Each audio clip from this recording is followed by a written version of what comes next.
नमस्कार दोस्तों, मैं रंजित रंजन आप सभी का एक बार फिर से स्वागत करता हूं हमारे इस YouTube channel competitive study centre पर। दोस्तों, जैसा कि आपको पता है कि अभी तक हमने प्रॉफिट लॉस के 3-4 टाइप्स खत्म कर चुके हैं। पीछे वीडियो है, प्लेलिस्ट बना हुआ है चैनल पर, आप जाकर जरूर देखिए। इस वीडियो को पीछे डिस्क्रिप्शन में लिंक दिया हुआ है, ठीक है। ऐसा नहीं कि वो वीडियो देखिएगा ये नहीं समझ में समझ में सब आएगा, लेकिन पीछे से देखे रहिएगा। हमने उसमें बेसिक्स बताए हैं, 2-4 टाइप हुआ है ना, तो वो आपको और ज़्यादा हेल्प करेगा समझने में, ठीक है दोस्तों।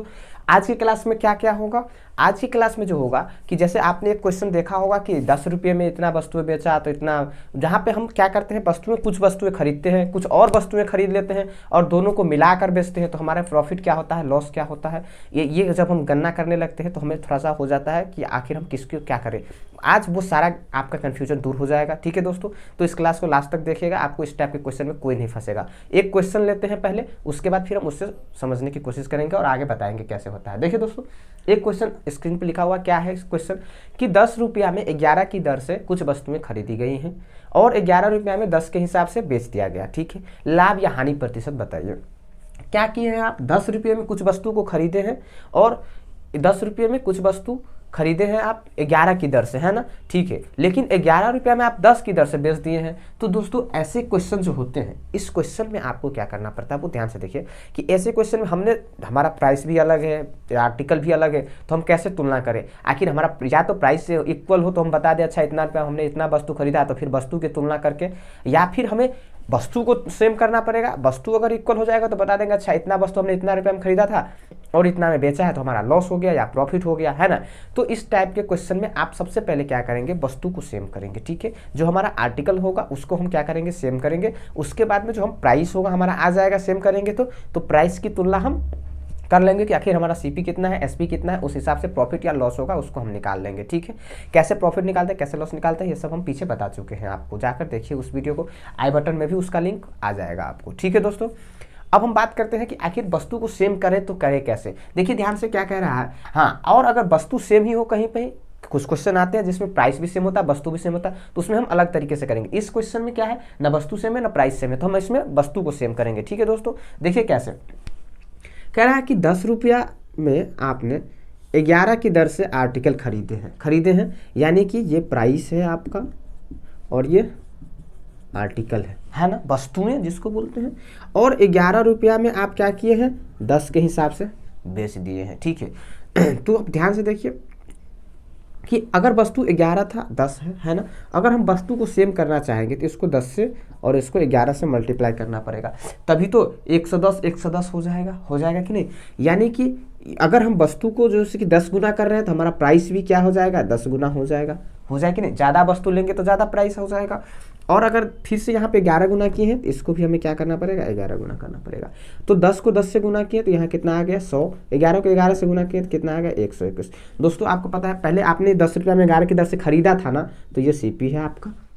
फिर आपने 11 की दर से 10 में बेचा है, इसका मतलब ये एसपी है कि नहीं। तो अब आप ध्यान से देखिए, वस्तु तो हमारा सेम हो गया कि नहीं, सेम। तो अब हम तुलना कर सकते हैं कि हमने 10 वस्तुएं खरीदे हैं 10 रुपया में और 10 वस्तुओं को हम 20 रुपया में बेच दिया, तो 10 का प्रॉफिट हो गया कि नहीं। तो ऐसे ही यहाँ पे आप देखिए वस्तु सेम हो गया, तो हमें पता है 100 रुपया में हमने 110 वस्तु खरीदा था, जबकि 121 रुपया में 110 वस्तु बेचा है, यानी कि 100 पे हमने कितना का प्रॉफिट ले लिया है, 21 का। और आपको पता है दोस्तों, परसेंटेज में बताए हैं कि 100 पे जो प्रॉफिट होता है वही हमारा क्या होता है, परसेंटेज आ जाता है। यानी कि यहाँ पर जो हमारा होगा वो कितने परसेंट का प्रॉफिट हो जाएगा आपको, 21% का। समझ में आ गया होगा दोस्तों।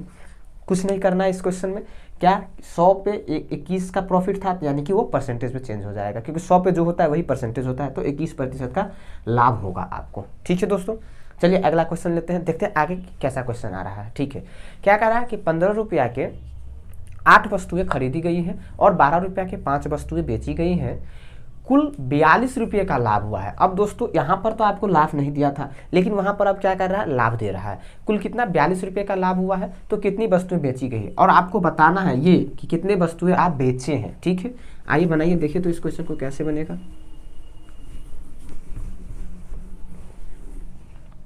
बनाइए। क्या यार 15 रुपये में 8 वस्तुएं खरीदे हैं, जबकि 12 रुपये में 5 वस्तुएं बेचे हैं, ठीक है।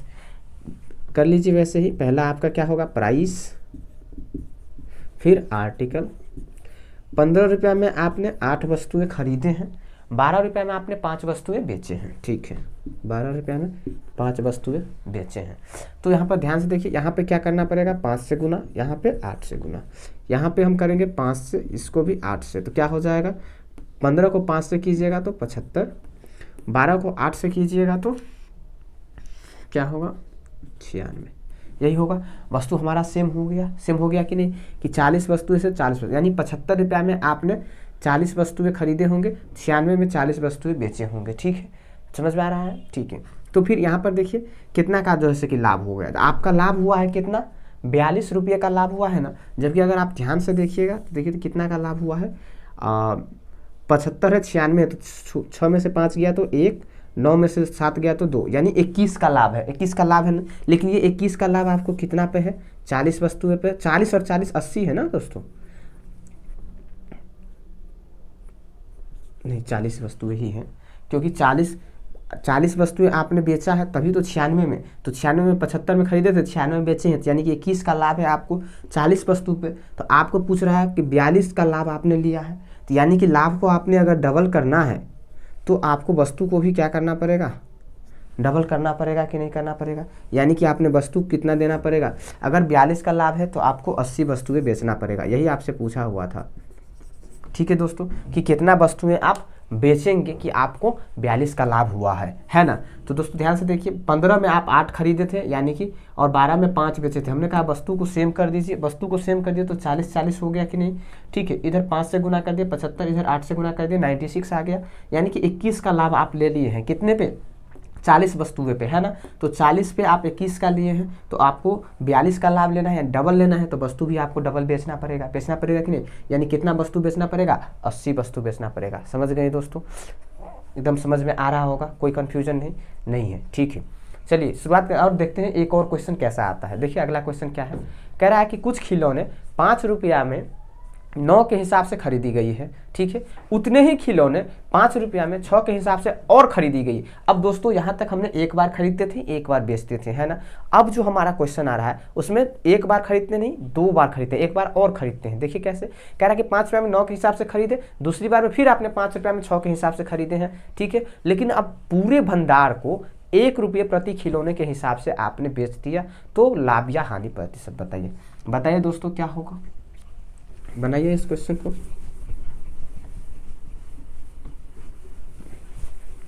कुछ नहीं है, आसान क्वेश्चन ही है, इसमें 2 बार हमने खरीद रहे हैं और कुछ नहीं।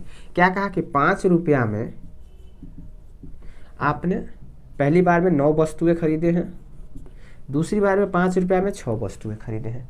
यही कह रहा है कि 5 रुपये, एक खिलौने को 5 रुपया में 9 के हिसाब से खरीदी गई, उतने ही खिलौने 5 रुपया में 6 के हिसाब से खरीदी गई। तो एक बात बताइए, आपको क्या बोला कि उतने ही खिलौने, बोला कि नहीं, यानी कि यहाँ पर जो खिलौने की संख्या होगी वो बराबर होना चाहिए। लेकिन क्या ये संख्या बराबर है, यहाँ 9 है, यहाँ 6 है, बराबर तो नहीं है। तो पहले इस दोनों को बराबर करना पड़ेगा। तो बराबर करने के लिए कि आपको पता है 9 और 6 को बराबर करेंगे तो कितना करना पड़ेगा, 18 करना पड़ेगा। तो 9 को 2 से गुना करेंगे, 6 को 3 से गुना करेंगे। अब दोस्तों वस्तु को यहाँ डबल किए हैं तो प्राइस को भी आपको डबल करना पड़ेगा। यहाँ पर 3 टाइम्स किए हैं तो यहाँ पर भी 3 टाइम्स करना पड़ेगा कि नहीं। और ध्यान से देखिएगा, ये दोनों सीपी ही है आपका, क्योंकि 2 बार आप खरीदे ही हैं। तो एक बार 10 और एक बार 15, यानी कि कहने का क्या मतलब है, 18 और 18 कि 15 और 10 25 रुपया में आपने 36 वस्तुएं खरीदे हैं। आप 36 आर्टिकल आप खरीदे हैं। खिलौने की बात करते हैं, यहाँ पर टॉय है, आर्टिकल नहीं होगा, खिलौने दिए हुए हैं, है ना, ठीक है।